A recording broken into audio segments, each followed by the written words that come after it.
नमस्कार students, my self साहिल बंसल।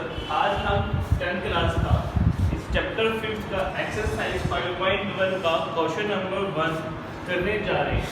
ठीक है, क्वेश्चन नंबर 1 में हमें क्या बोला गया है, in which of the following situations, कि इनमें से कौन सी condition does the list of the number involve में एन एपी, कि इनमें से कौन सी ऐसी कंडीशन है जो नंबर हमारे इसमें इन्वॉल्व है वो एपी बनाने में हमारी हेल्प करे और कैसे और क्यों। क्वेश्चन नंबर फर्स्ट का first part, a taxi fare after each kilometre when the fare is ₹15 for the first kilometre and the 8 kilometre for each additional kilometre. इसका मतलब हुआ जो टैक्सी का फेयर है वो फिक्स्ड है, कितना 15 किलोमीटर, वो फिक्स्ड है फर्स्ट किलोमीटर के लिए। मतलब कि फर्स्ट किलोमीटर के लिए हमारा टैक्सी का फेयर कितना रहेगा, हमेशा 15 रुपीज़ रहेगा। कितना रहेगा, 15 रुपीज़ रहेगा। और उसके अलावा जो एडिशनल मतलब कि 1 किलोमीटर से हम एक्स्ट्रा जाते हैं तो उसके लिए हमें कितने रुपये देने एक्स्ट्रा, 8 रुपीज़ देने हैं। ठीक है, तो उसका सोल्यूशन क्या हो जाएगा, तो ये बन जाएगा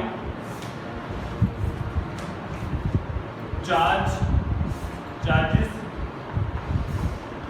फिक्स फॉर 1 किलोमीटर, या फिर हम बोल सकते हैं फर्स्ट किलोमीटर कि कितने चार्जेस हैं, 15 रुपीज़। ठीक है, ये तो फर्स्ट किलोमीटर के लिए हो गया, राइट। अब उसके अलावा उसने बोले कि एडिशनल चार्जेस, उसके एडिशनल चार्जेस कितने हैं, 8 किलोमीटर फॉर नेक्स्ट किलोमीटर के लिए। अगर वो 2 किलोमीटर जाता है फॉर 2 किलोमीटर, दैट मीन्स एक तो फर्स्ट किलोमीटर पे तो फिक्स रहेगा, प्लस 1 किलोमीटर और जा रहा है वो, ये तो फर्स्ट किलोमीटर हो गया और ये हमारे पास सेकंड किलोमीटर हो गया। फर्स्ट किलोमीटर के लिए वो पे कर रहा है 15 रुपीज़ और सेकंड किलोमीटर के लिए जो एडिशनल हो गया उसके लिए वो पे कर रहा है कितने, 8 रुपीज़। तो टोटल कितने हो गए, 23 रुपीज़ हो गए, राइट। अब मैं थर्ड किलोमीटर के लिए निकालूँ, थर्ड किलोमीटर का मतलब क्या है कि फर्स्ट किलोमीटर के लिए तो फिक्स ही रहेगा और प्लस 2 किलोमीटर एडिशनल जा रहा है वो। ठीक है, मतलब 2 किलोमीटर के पैसे और ज़्यादा देगा वो। तो 15 + 2 मल्टीप्लाई में कितना है, 8 इज इक्वल टू कितना हो जाएगा, 15 + 16 इज इक्वल टू 31 रुपीज़। अगर वो 4 किलोमीटर जा रहा है तो 4 किलोमीटर के लिए उसके पास हो जाएगा कितना, 1 kilometre plus 3 kilometre additional, right. तो फर्स्ट किलोमीटर के लिए वो पे कर रहा है 15 रुपीज़ और 3 किलोमीटर के लिए वो पे कर रहा है 8 रुपीज़ पर किलोमीटर के हिसाब से। तो ये हो जाएगा 15 + 3 = 24, तो ये आ गया 39 रुपीज़। ये हमने कुछ किलोमीटर का निकाला, फर्स्ट किलोमीटर के लिए वो पे कर रहा है 15 रुपीज़, सेकेंड किलोमीटर के लिए पे कर रहा है वो 23 रुपीज़ और थर्ड किलोमीटर के लिए पे कर रहा है वो 31 रुपीज़ और 4 किलोमीटर के लिए पे कर रहा है वो 39 रुपीज़, राइट। तो इधर से जो मेरे पास एपी आई है वो क्या आई है, एपी आ गई मेरे पास 15, राइट। उसके बाद 23, उसके बाद 31, उसके बाद 39, ऐसे चलता रहेगा ये ऐसे, राइट। तो अब हमें चेक करना है कि जो मेरे पास एपी आई है वो एपी है कि नहीं है। एपी चेक करने के लिए फॉर चेकिंग एपी तो हम क्या चेक करते हैं, we find out D. D मतलब कॉमन डिफरेंस, कॉमन डिफरेंस। अगर हमें किसी भी ड्रम को एपी चेक करना हो तो हम क्या निकालते हैं, कॉमन डिफरेंस निकालते हैं। ठीक है, भी ये हमें कॉमन डिफरेंस को हम चेक करते हैं। तो इसके लिए जो मेरे पास ए कितना होगा, मेरे पास 15, तो a = 15 और ये मेरे पास क्या होगा, a1। a2 कितना हो जाएगा मेरे पास, a2 हो जाएगा मेरे पास 23 और A3 कितना होगा मेरे पास 31, तो A3 हो गया मेरे पास 31। A4 कितना होगा मेरे पास 39, तो A4 कितना होगा मेरे पास 39, राइट। अब ये D निकालना है, D निकालने का formula A2 minus A1। A2 कितना है मेरे पास 23, A1 कितना है मेरे पास 50, तो कितना आएगा 23 में से 15 गए 8, राइट। अब मैं दूसरा निकालता हूँ A3 माइनस A2। A3 कितना है मेरे पास 31 और A2 कितना है मेरे पास 23। जब 31 में से हम 23 को माइनस करेंगे तो हमारे पास कितना आएगा 8। एक को निकाल लेता हूँ A4 माइनस A3, 39 माइनस 31, ये भी मुझे कितना देगा 8 देगा। तो दैट मीन्स ये देखो मेरे पास यहाँ पे भी D, यहाँ पे भी D और D हमारे पास 3 और क्या आ रहा है सेम आ रहा है। तो हमारे पास D क्या आ रहा है 8 आ रहा है। तो हम बोल सकते हैं yes it form a AP, yes it form a AP। Part 1 question number 2, the amount of air present in a cylinder. क्या एक सिलेंडर में कुछ गैस प्रेजेंट है when a vacuum pump removes 1/4 of air remaining of the cylinder at a time। और हमारे पास जो cylinder है उसको जो पंप के साथ कनेक्टेड कर रखा है वो 1/4 एयर को रिमूव करता है सिलेंडर में से एट अ टाइम। तो हम मान लेते हैं तो let air present in a cylinder, air present in a cylinder is X, ठीक है। तो वो रिमूव कर रहा है सिलेंडर को। let the air present in a cylinder is X। तो हमने क्या मान लिया कि हमारे पास जो सिलेंडर है उसके अंदर एयर कितनी है X है। अब उसने बोला कि जो हमारे पास जितनी गैस है उसका रिमेनिंग का जितनी गैस हमारे पास सिलेंडर है उसको 1/4 हम रिमूव करते हैं। तो let the air after removing, जब हमने गैस को रिमूव कर दिया बाय पंप से तो कितनी बची गैस हमारे पास X माइनस जितनी गैस प्रेजेंट है उसका 1/4, तो 1/4 ऑफ X। इसका एलसीएम लेंगे कितना आएगा 4x माइनस x। 4 में से 4x में से x गए तो ये आ गया 3x/4, ठीक है। ये तो हमारे पास फर्स्ट था। अब सेकंड टाइम निकालते हैं। अगेन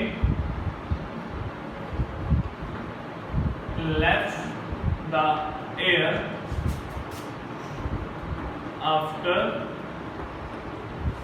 रिमूविंग, ठीक है। अब मेरे पास गैस कितनी प्रेजेंट है इतनी, तो 3x/4, राइट। अब इतनी गैस प्रेजेंट है और इसका 1/4 मुझे क्या करना है रिमूव करना है। तो 1/4 ऑफ 3x/4, राइट। तो ये कितना हो जाएगा मेरे पास 3x/4 माइनस 3x/16। इसका एलसीएम कितना आएगा 4 और 16 का एलसीएम 16 आएगा। 4 को 16 से डिवाइड 4 को 3 से 12 माइनस इधर कितना आ गया 16 से 16 कट गया एज इट इज आ जाएगा 3x। तो 12 में से 3 गए 9x/16, राइट। तो अगेन कर लेंगे, मैं यहीं तक ले रहा हूँ। तो मेरे पास जो AB बनी वो क्या बनी, मेरे पास AB बनी X जो हमारे पास गैस प्रेजेंट थी।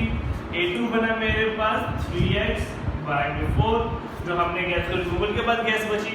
जो हमने गैस को दोबारा से रिमूवल करा तो हमारे पास कितनी गैस बची 9x/16 एड ऑन। चलता रहेगा जब तक गैस हमारी पास खत्म नहीं होती। अब हम चेक करेंगे, चेक इट इज AP और नॉट, ठीक है। और राइट हमें क्या AP मिल गई X 3x/4 और 9x/16, तो मेरे पास a कितना होगा a1x, a2 कितना होगा मेरे पास 3x/4 और हमारे पास a3 कितना होगा 9x/16। मुझे d निकालना है, तो d का formula a2 minus a1, a2 कितना है मेरे पास 3x/4 और a1 कितना है मेरे पास x, तो एलसीएम लेंगे कितना आ जाएगा मेरे पास ये 4, तो यहाँ पे 3x, यहाँ पे माइनस के 4x, 4 में से 3 गए माइनस के 1x/4, ये तो मेरे पास d आ गया। अब मुझे दूसरा d निकालना है, दूसरा d निकालने के लिए a3 माइनस a2, a3 कितना है मेरे पास 9x/16 और दूसरा माइनस 3x/4, इसका एलसीएम कितना आएगा मेरे पास 16, तो यहाँ पे ये 9x आ गया, यहाँ पे क्या गया 4 और जब 16 से डिवाइड करेंगे तो 4 को 3 से 12x, तो 12 में से 9 में कितना आएगा माइनस के 3x/16, ये वाला मेरा d और ये वाला d मेरा सेम नहीं है, तो उसको नाम दो d1, इसको नाम दे दिया मैंने d2, तो क्या है d is not constant, d is not constant, या फिर हम बोल सकते हैं सेम, कि d मेरा कांस्टेंट नहीं है और सेम नहीं है, मतलब मेरा -1/4 एक d ये आ रहा है और एक कितना आ रहा है -3/x/4 -3x/4, ये दोनों आपस में इक्वल नहीं है, तो क्या आ जाएगा it is not form an AP, ये मेरे को AP नहीं बनाएगा।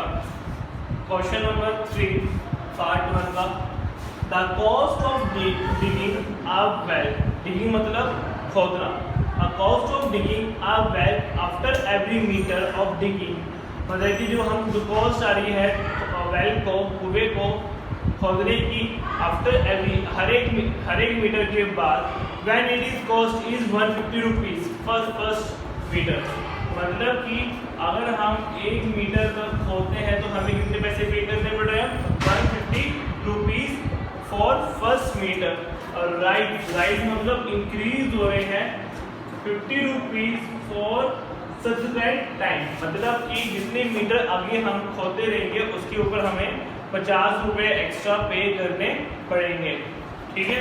तो यहाँ पे हम लिख सकते हैं क्या बनेगा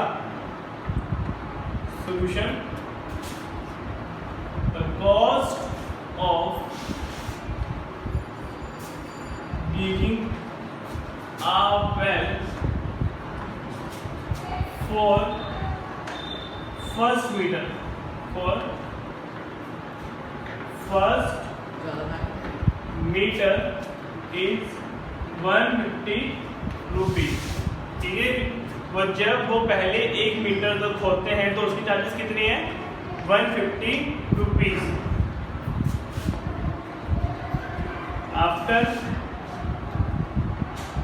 1 मीटर कितनी कॉस्ट है 50 रुपीज पर मीटर, राइट, ठीक है। तो यहाँ पे हमें AP बनानी है, तो AP क्या होगी मेरे पास जो फर्स्ट मीटर है, जो हमारे पास क्या होगी AP, A1 A2 A3 A4 A5, ऐसे चलते रहते हैं, राइट। तो ये हमारे लिए जो फर्स्ट मीटर, ये फर्स्ट 2 मीटर, ये फर्स्ट 3 मीटर, ये 4 मीटर के लिए और ये 5 मीटर के लिए, तो मेरे पास A1, इसका मतलब क्या हो गया फर्स्ट मीटर के लिए कितने पैसे पे कर रहे हैं 150 रुपीज, ठीक है। आफ्टर दैट वो 2 मीटर पे जाएगा, आफ्टर फर्स्ट मीटर वो कितने पैसे पे करेगा 150 प्लस 50 रुपए एडिशन पे करेगा वो, तो 50, तो कितना आ गया ये मेरे पास 200 रुपीज, राइट। अब मुझे फर्स्ट आफ्टर सेकंड मीटर कितनी पे करेगा वो 200 plus 50 is equal to 250, right. और जब A4 की बात करूं 4 मीटर के लिए 250 प्लस 50 इज इक्वल टू 300। तो मेरे पास AP क्या बन गई, जो मेरे पास AP बनी है वो बनी है 150, फिर 200, 250, फिर 300, राइट। अब हमें चेक करना है कि इट इज AP और नॉट। AP चेक करने के लिए हम क्या निकालते हैं, D निकालते हैं। तो D1 ये मेरे पास A1, A2, A3, A4, तो A2 minus A1। Second term में से फर्स्ट टर्म को माइनस करते हैं। सेकेंड टर्म कितनी है मेरे पास 200 माइनस 150 कितना आ गई है मेरे पास 50। अब मुझे D2 निकालना है। D2 निकालने के लिए A3 minus A2, third term minus second term. तो थर्ड टर्म कितनी है मेरे पास 250, सेकेंड टर्म कितनी है मेरे पास 200, तो ये मेरे पास आ गया 50। ऐसे ही मुझे अगर D3 निकालना हो तो A4 माइनस A3 300 माइनस 250, वो कितना आ गया मेरे पास 50। D इज कांस्टेंट, D क्या मेरे पास D is the constant number. तो yes it is an AP। तो ये मेरे पास क्या होगा AP होगा। Question number 4, the amount of money in the account every year. ठीक है, इसमें बोला है जो एक अकाउंट में हर साल 10,000 रुपये पड़े हैं in deposit at the compound interest 8% per annum, कि एक बैंक अकाउंट में ओनली 10,000 रुपीज डिपॉजिट करा के हमने छोड़ दिए हैं। उसके बाद उस पर कंपाउंड इंटरेस्ट लग रहा है। क्या लग रहा है, कंपाउंड इंटरेस्ट लग रहा है। कितना लग रहा है 8% एवरी ईयर। एनम मतलब एवरी ईयर। इसका हमारे पास जो हमने अकाउंट में 10,000 रुपीज जमा कराए उसके बाद कंपाउंड इंटरेस्ट निकालना है, उसमें हमें क्या बनानी है AP को बनाना है, राइट। तो solution money is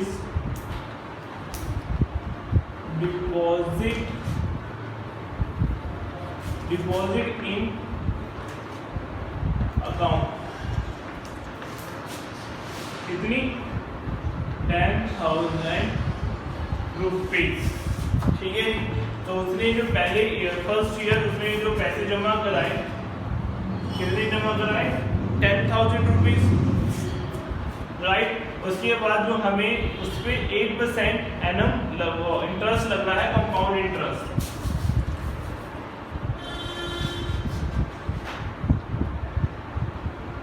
compound interest after 1 year, एक साल के बाद उस पर कंपाउंड इंटरेस्ट लगता है। कंपाउंड इंटरेस्ट निकालने का फॉर्मूला क्या होता है P मल्टीप्लाई में 1 plus rate of interest divided by 100 उसकी पावर टाइम, दैट इज। तो हमारे पास प्रिंसिपल अमाउंट कितनी है 10,000 और रेट ऑफ इंटरेस्ट कितना है मेरे पास 8 और टाइम कितना लग रहा है मेरे पास 1, राइट 1 ईयर।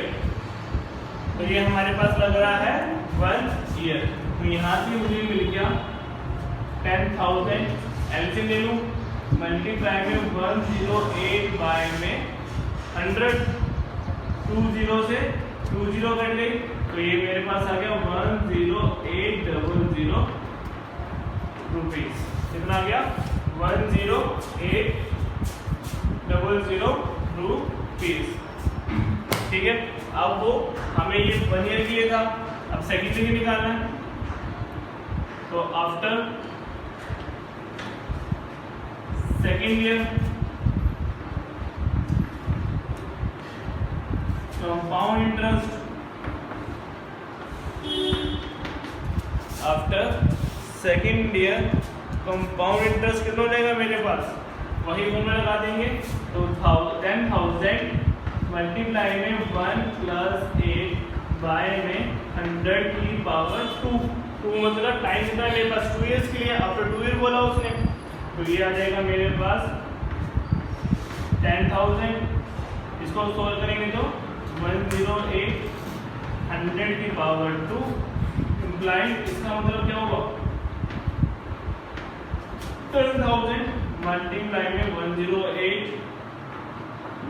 मल्टीप्लाई में 108 20 से 20 20 से 20, तो 108 को 108 से मल्टीप्लाई करेंगे तो हमारे पास कितना आएगा 11,664 11,664 रुपीज।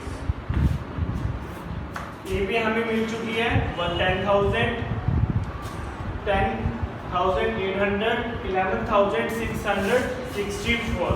तो मेरे पास यहाँ पे A1 कितना होगा 10,000, A2 कितना होगा मेरे पास 10,800 और A3 कितना होगा मेरे पास 11,664। अब हमें चेक करना है कि ये AP होगी कि नहीं होगी। तो AP चेक करने के लिए हम D निकालते हैं। D निकालने का formula second term minus first term.